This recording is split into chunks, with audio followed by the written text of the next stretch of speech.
Bradsok, bahin bitaw aning Immaculate Heart of Mary Bradsok.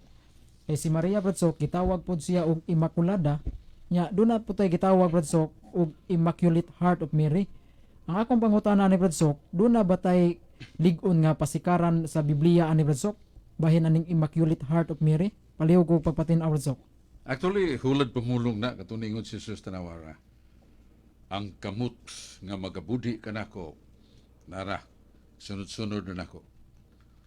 Iyang gipasabot si Judas Iscariote. Pero ang iyang gamit kamot. Kamot bagun ang kuan mo mo'y ulo ginungdan sa pagbudhi. Ang iyang panghuna-huna, ang iyang kasing-kasing. Mo na kanay na itong Immaculate Heart of Mary, ang kaputli gana sa kahimtang ni Maria, ilang kasing-kasing, iyang lawas o kalagputli gana.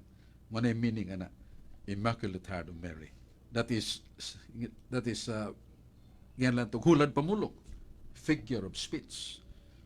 Metonymy, kung gamito ni mo sa kabahin nga nagpasabot sa kinatibukan. Sa dili patuguti ako sa